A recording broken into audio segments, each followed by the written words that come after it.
তাহলে ফার্স্ট ক্লাসে তোমরা দেখেছিলে যে ইন্ডাকটিভ ইফেক্ট এবং তার বিভিন্ন প্রভাব। এই ক্লাসে দেখবে যে ইলেকট্রোম্যাগনেটিক ইফেক্টটা কী।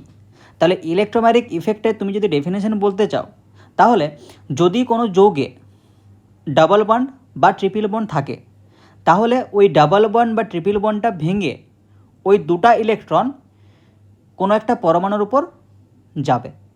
হলো, এটা হবে কোনো একটা বিকারকের উপস্থিতিতে। তাহলে বিকারক যদি উপস্থিত না থাকে বা রিয়েজেন্ট যদি উপস্থিত না থাকে, ওই কার্বন কার্বন ডাবল বন্ড বা কার্বনের সাথে যদি অন্য কোনো বন্ডও থাকে, সেটা কিন্তু ভাঙবে নি।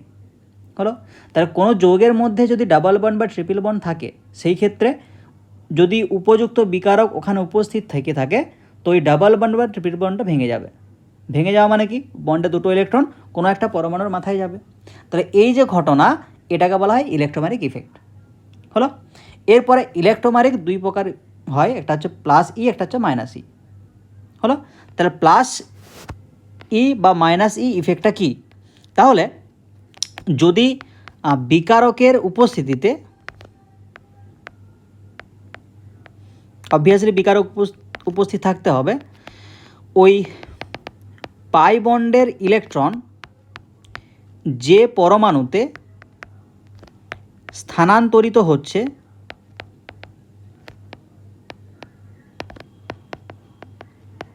সেই পরমাণুতে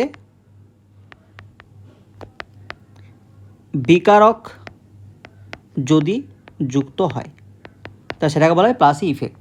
তাহলে ধরো একটা সি ডাবল বন্ড সি বন্ধন আছে, তাহলে এখানে তুমি একটা বিকারক দিয়ে দিলে এইচ প্লাস, তাহলে এমনিতে সি ডাবল বন্ড সি ওটা কখনোই ভাঙবে না, ওই বন্ধনটা কখনোই ভাঙবে না।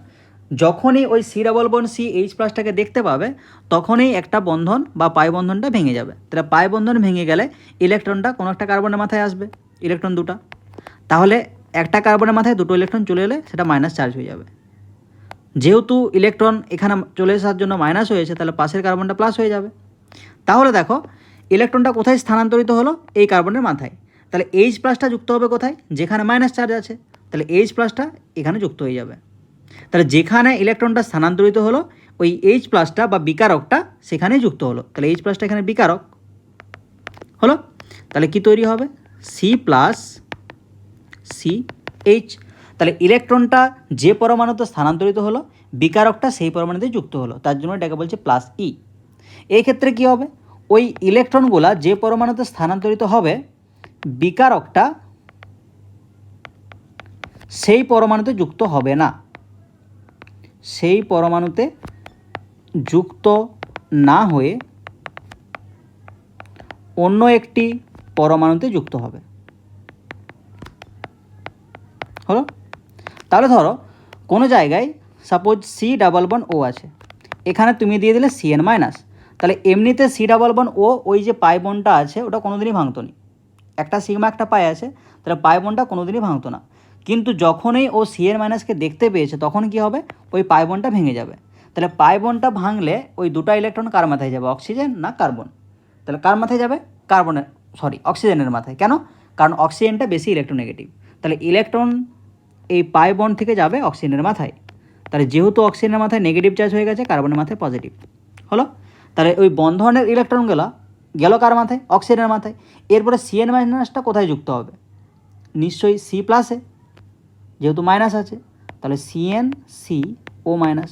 তাহলে যে পরমাণুতে ইলেকট্রনটা গেল, মানে অক্সিজেন পরমাণুতে ইলেকট্রনটা গেছিলো, কিন্তু ওই বিকারকটা, এই যে বিকারকটা আছে, সেটা কিন্তু ওই অক্সিজেনে যুক্ত হয়নি, কার্বনে যুক্ত হলো, তার জন্য এটাকে বলা হয় মাইনাস ই ইফেক্ট।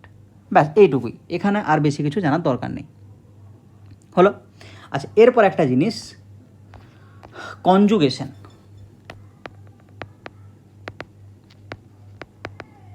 কনজুগেশন বা কনজুগেটেড সিস্টেম, এটা কি? কনজুগেটেড সিস্টেম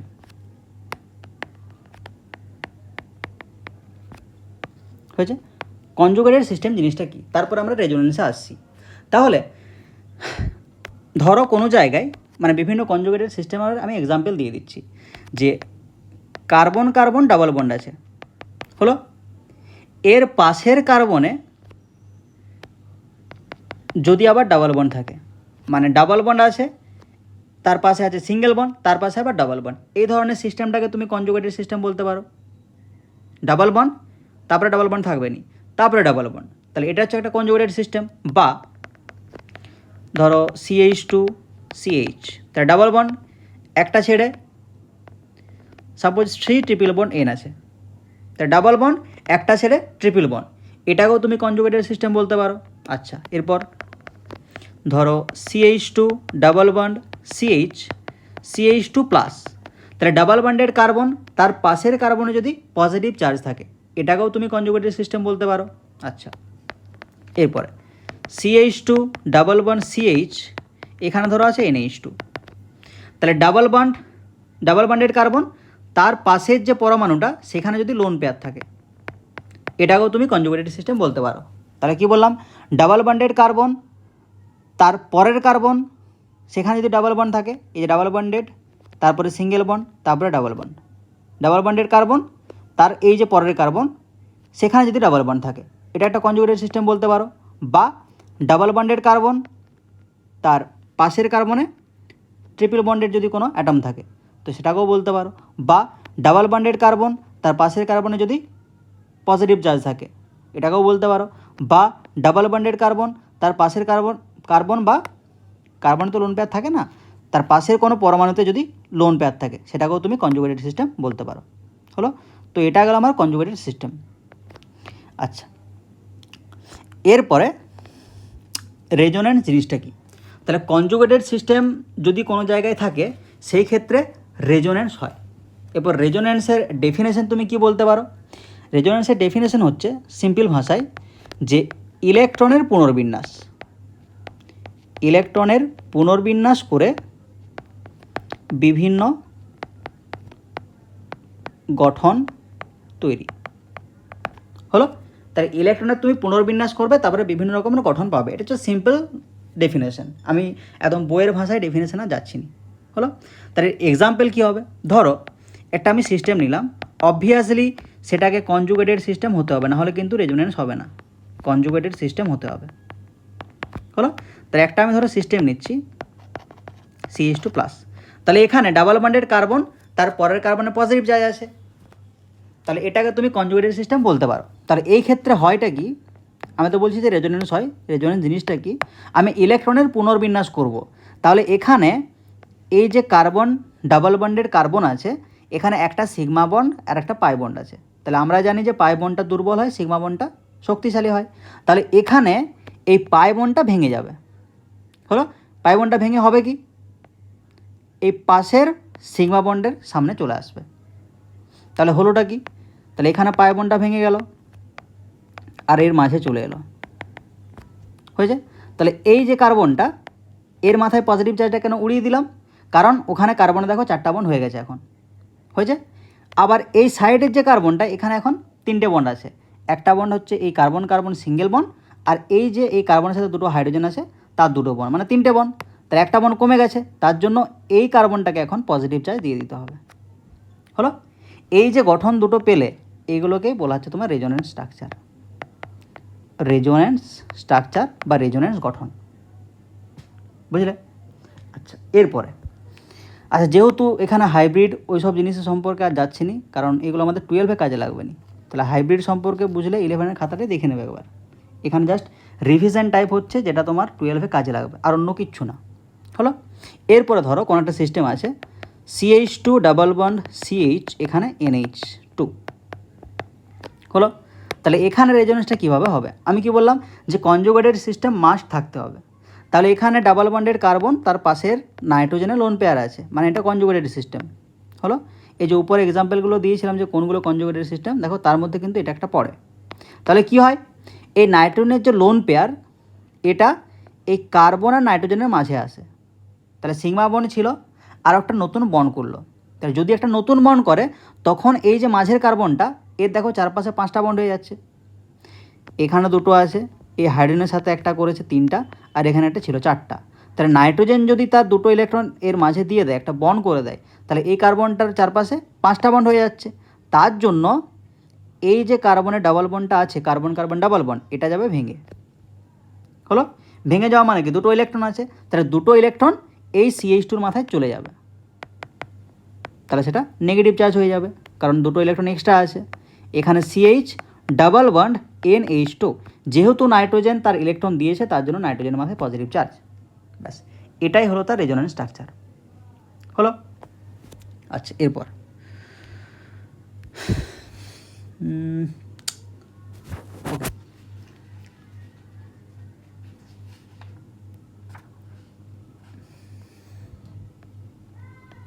এরপর ধরো এরকম কোনো সিস্টেম আছে যে CH2 double bond CH double bond CH2, তাহলে এখানে কি রেজোনেন্স হবে? অবভিয়াসলি হবে। দেখো ডাবল বন্ডেড কার্বন আছে, তার মাঝে সিঙ্গেল বন্ড, তারপর আবার ডাবল বন্ড হয়েছে। তাই এটা বলেছিলাম কনজুগেটেড সিস্টেম, ডাবল বন্ড আর একটা ছেড়ে আবার ডাবল বন্ড, এটা হচ্ছে কনজুগেটেড সিস্টেম। তাহলে এই ক্ষেত্রে কী হয়, এই যে ডাবল বন্ড মানে পাই বন্ড, এটা ভেঙে যাবে, এই কার্বন কার্বনের মাঝে আসবে। তাহলে সিগমা বন্ড ছিল, আবার একটা নতুন বন্ড হলো। তাহলে এই কার্বন এখন 5টা বন্ড হয়ে গেছে। এমনিতেই 4টা বন্ড ছিল, যদি এই দুটো ইলেকট্রন এর মাঝে চলে আসে তাহলে 5টা বন্ড হয়ে যাবে। তার জন্য এই বন্ডটা ভেঙে এই কার্বনের মাথায় চলে যাবে। তাহলে বন্ড ভেঙে কার্বনের মাথায় যাওয়া মানে দুটো ইলেকট্রন নিয়েই যাবে। তাহলে কি তৈরি হবে? CH2, এই বন্ডটা ভেঙে গেছে, তাহলে এটা CH, মাঝে ডাবল বন্ড হয়েছে, এখানে বন্ড ভেঙে গেছে। তাহলে এই বন্ড ভেঙে যাওয়ার ফলে ইলেকট্রনগুলো এর মাথায় চলে আসবে। যেহেতু এই কার্বন এখন 3টে বন্ড হয়ে গেছে, তার জন্য এখানে পজিটিভ চার্জ। তাহলে এটা হলো রেজোনেন্স স্ট্রাকচার। হলো? তো এই হচ্ছে রেজোনেন্সের ব্যাপার। আচ্ছা, এরপরে হাইপার কনজুগেশন।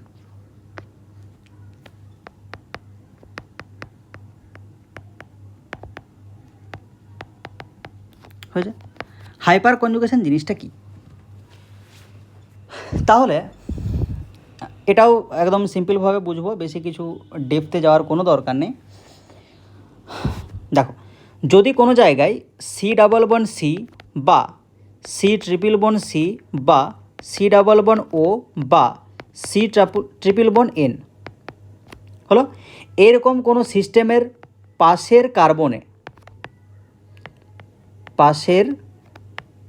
কার্বনে যদি হাইড্রোজেন থাকে, হলো, সেই ক্ষেত্রে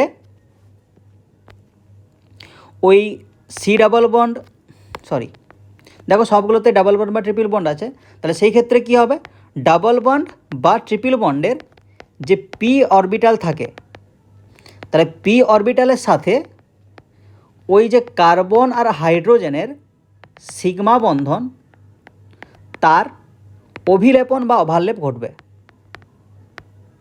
অভিলেপন বা ওভারল্যাপ ঘটবে। এই যে ঘটনা, এটাকে বলা হয় হাইপার কনজুগেশন। তাহলে হাইপার কনজুগেশন যত বেশি হবে তার স্থায়িত্বও তত বেশি হবে। হলো? হাইপার কনজুগেশন যত বেশি তার স্থায়িত্ব বেশি। আচ্ছা, আগের ক্ষেত্রে বলা হলো নি যে রেজোনেন্স স্ট্রাকচার কোনো জায়গায় পাওয়া গেলে বা কোনো ক্ষেত্রে রেজোনেন্স স্ট্রাকচার যত বেশি হবে তার স্থায়িত্ব তত বেশি হবে। হয়েছে? আচ্ছা, তাহলে এই ক্ষেত্রে কি বললাম যে কার্বন কার্বন ডাবল বন্ড বা কার্বন কার্বন ট্রিপল বন্ড বা কার্বনের সাথে অক্সিজেন ডাবল বন্ডেড বা কার্বনের সাথে নাইট্রোজেন ট্রিপল বন্ডেড, এরকম কোনো সিস্টেমের পাশের কার্বনে যদি হাইড্রোজেন থাকে, সেই ক্ষেত্রে ওই ডাবল বন্ড বা ট্রিপল বন্ডের যে পি অরবিটাল থাকে তার সাথে ওই কার্বন আর হাইড্রোজেনের যে সিগমা বন্ধন, মানে কার্বন আর হাইড্রোজেনের মধ্যে একটাই বন্ধন থাকে, তাহলে সেটাকে সিগমা বন্ধন বলবে, তার অভিলেপন বা ওভারল্যাপ ঘটবে। এই ঘটনাটাকে বলা হয় হাইপার কনজুগেশন। এরপরে ডেফিনেশন মনে না থাকলেও হবে, যা সিস্টেমটা দেখে তোমাকে বলে দিতে হবে যে এই ক্ষেত্রে হাইপার কনজুগেশন হবে আর এতগুলো হবে। হলো? ধরো এরকম একটা সিস্টেম আছে, CH2 ডাবল বন্ড CH, এখানে আছে ধরো CH3। তাহলে এটা দেখো ডাবল বন্ডেড কার্বন, তাহলে এই যে পাশের কার্বনটা আছে এখানে 3টে হাইড্রোজেন আছে। হলো? তো 3টে যদি হাইড্রোজেন থাকে সেই ক্ষেত্রে তুমি 3টে হাইপার কনজুগেশন স্ট্রাকচার পাবে। হলো? কীভাবে পাবে আর ডিটেলসে যাচ্ছে না, 11 খাতায় পেয়ে যাবে। জাস্ট এইটুকু মাথায় রাখো যে ডাবল বন্ডেড কার্বন বা ট্রিপল বন্ডেড কার্বন বা যদি অন্য কোনো পরমাণু থাকে যেখানে ডাবল বন্ড বা ট্রিপল বন্ড আছে, তার পাশের কার্বনে যতগুলো হাইড্রোজেন থাকবে ততগুলো তুমি হাইপার কনজুগেশন স্ট্রাকচার পাবে। যত বেশি হাইপার কনজুগেশন স্ট্রাকচার পাবে তার স্টেবিলিটি বা স্থায়িত্ব তত বেশি। হলো? ধরো এরকম কোনো একটা সিস্টেম আছে CH3 CH double bond CH3, তাহলে এটা হচ্ছে ডাবল বন্ডেড কার্বন, এটা ডাবল বন্ডেড কার্বন। তাহলে এর পাশের কার্বন দেখো এখানে 3টে হাইড্রোজেন আছে, এখানে 3টে হাইড্রোজেন আছে, মানে এই ক্ষেত্রে হাইপার কনজুগেশন স্ট্রাকচার কটা পাবে? 6টা। হলো? তাহলে এই ক্ষেত্রে তুমি হাইপার কনজুগেশন পাবে 6টা। তাহলে তোমাকে যদি বলে এই যে এই দুটোর মধ্যে কোনটা বেশি স্টেবল, তুমি বলবে এটা। কেন না, এই ক্ষেত্রে তুমি হাইপার কনজুগেশন অনেক বেশি পাচ্ছ। হয়েছে? আচ্ছা, তো এটা গেল হাইপার কনজুগেশনের কেস। আচ্ছা, রেজোনেন্স একটা করিয়ে দিই। ধরো এটা একটা গঠন আছে, এটা পজিটিভ চার্জ, এটা আর একটা গঠন আছে, এটা। তোমাকে বলেছে এই দুটোর মধ্যে কোনটা বেশি স্টেবল। হয়েছে? তাহলে তুমি কি করবে? রেজোনেন্স করবে। তার রেজোনেন্স করবে কীভাবে? তাহলে দেখো এখানে ডাবল বন্ড আছে, এটা এই কার্বন কার্বনের মধ্যে চলে আসবে। তাহলে যদি মধ্যে চলে আসে এখানে ডাবল বন্ড হয়ে যাবে, আর এখানে তখন পজিটিভ চার্জটা চলে আসবে, কারণ এই কার্বন থেকে বন্ডটা তুমি ভেঙেছো, তার জন্য ওখানে পজিটিভ চার্জ। তাহলে দেখো একটাই স্ট্রাকচার পাবে, আর তো স্ট্রাকচার পাবেনি। বাট এটার ক্ষেত্রে কী হবে? এই বন্ডটা এই কার্বন কার্বনের মাঝে এলো, তাহলে এখানে চলে আসবে, তখন এখানে পজিটিভ চার্জ, এখানে ডাবল বন্ড। আবার কি হতে পারে? এই কার্বন কার্বন মাঝে যে বন্ডটা আছে সেটা এখানে চলে আসবে, তখন কি হবে? এখানে পজিটিভ চার্জ, কারণ এই কার্বনে তুমি বন্ডটা ভেঙেছো, তাই না? তাহলে এই ক্ষেত্রে দেখো তুমি দুটো রেজোনেন্স স্ট্রাকচার পেলে, আর উপরটার ক্ষেত্রে একটা রেজোনেন্স স্ট্রাকচার পেলে। তাদের এই দুটোর মধ্যে কোনটা বেশি স্টেবল? এই নিচেরটা। হলো? যদিও এই রিলেটেড জিনিস খুব একটা বেশি কাজে লাগেনি, মানে এই যেটা করলাম 12-এর ক্ষেত্রে খুব একটা বেশি কাজে লাগেনি, সো চাপের কিছু নেই। হলো? তাহলে এইগুলো তোমাদের গেল সিম্পল বিভিন্ন ইলেকট্রনিক ইফেক্ট। হয়েছে? আর ইলেকট্রনিক ইফেক্টের বিভিন্ন প্রভাব তো বলেই দিলাম। আচ্ছা, এরপরে হাইপার কনজুগেশনে ধরো অ্যাপ্লিকেশনটা বলে দিই। একটা কার্বোক্যাটায়ন আছে, এটা। হয়েছে? আর একটা কার্বোক্যাটায়ন আছে, এটা। হয়েছে? যেরকম বললাম যে ডাবল বন্ডেড কার্বন বা ট্রিপল বন্ডেড কার্বন, ওর পাশের কার্বনে যতগুলো হাইড্রোজেন থাকে ততগুলো হাইপার কনজুগেশন পাওয়া যায়। সেরকম যদি কোনো জায়গায় কার্বোক্যাটায়ন থাকে, তাহলে যে কার্বনের মাথায় পজিটিভ চার্জ থাকবে তার পাশের কার্বনে যতগুলো হাইড্রোজেন থাকবে ততগুলোই তুমি হাইপার কনজুগেশন স্ট্রাকচার পাবে। তাহলে এখানে এই মাঝের কার্বনে পজিটিভ চার্জ আছে, তাহলে এই পাশের কার্বনে কতগুলো হাইড্রোজেন আছে? এখানে 3টা, এখানে 3টা, মানে 6টা হাইপার কনজুগেশন স্ট্রাকচার পাবে। হলো? এখানে এই কার্বনে পজিটিভ চার্জ আছে, তাহলে তার পাশের কার্বনে কতগুলো হাইড্রোজেন আছে? 3টা, তাহলে 3টা হাইপার কনজুগেশন স্ট্রাকচার পাবে। তাহলে দুটোর মধ্যে কোনটা বেশি স্টেবল? প্রথমেরটা। হয়েছে? আচ্ছা, এরপরে এই যে এতগুলো ইলেকট্রনিক ইফেক্ট দেখলে, ধরো ইন্ডাকটিভ, রেজোনেন্স, হাইপার কনজুগেশন, এই তিনটে সবচেয়ে বেশি ইম্পর্টেন্ট। তাহলে এদের মধ্যে কাকে তুমি প্রায়োরিটি বেশি দেবে? কেন বললাম এটা? দেখো এই যে যৌগটা, এখানে এই CH3 আছে প্লাস আই ইফেক্ট, এই CH3 আছে প্লাস আই ইফেক্ট, এখানে CH3 আছে প্লাস আই ইফেক্ট। তাহলে এক্সপ্লানেশনের জন্য আমি কিন্তু ইন্ডাকটিভ ব্যবহার করিনি, আমি হাইপার কনজুগেশন ব্যবহার করলাম। তাহলে এটাও তুমি বলতে পারতে যে এখানে দুটো প্লাস আই ইফেক্ট দিয়ে ইলেকট্রন পুশ করছে, এখানে একটা প্লাস আই ইফেক্ট দিয়ে ইলেকট্রন পুশ করছে। তাহলে যেহেতু দুটো দিয়ে ইলেকট্রন পুশ করছে তার জন্য ওটা বেশি স্টেবল, আর এখানে একটা দিয়ে পুশ করছে তার জন্য এটা কম স্টেবল। এটা ইন্ডাকটিভ দিয়েও বলা যায়। আর হাইপার কনজুগেশন দিয়ে কীভাবে বলা যায়? যে কার্বনে পজিটিভ চার্জ আছে বা ধনাত্মক চার্জ আছে তার পাশের কার্বনে যতগুলো হাইড্রোজেন ততগুলো তুমি হাইপার কনজুগেশন স্ট্রাকচার পাবে, এটা দিয়েও বলতে পারো। তাহলে কোনো জায়গায় যদি অনেকগুলো ইফেক্ট একসাথে কাজে লাগে তো তুমি প্রায়োরিটি দেবে কাকে? তাহলে মনে রাখবে সব সময় বেশি প্রায়োরিটি দেওয়া হয় রেজোনেন্সকে, তারপরে হাইপার কনজুগেশন, তারপরে ইন্ডাকটিভ। হলো? এটা হচ্ছে প্রায়োরিটি অর্ডার। তাহলে প্রথমে রেজোনেন্স, তারপরে হাইপার কনজুগেশন, তারপরে ইন্ডাকটিভ। হলো? তাহলে এইগুলো গেল বেসিক জিনিস। এর পরের ক্লাসে অন্য কোনো টপিক ডিসকাস করা হবে।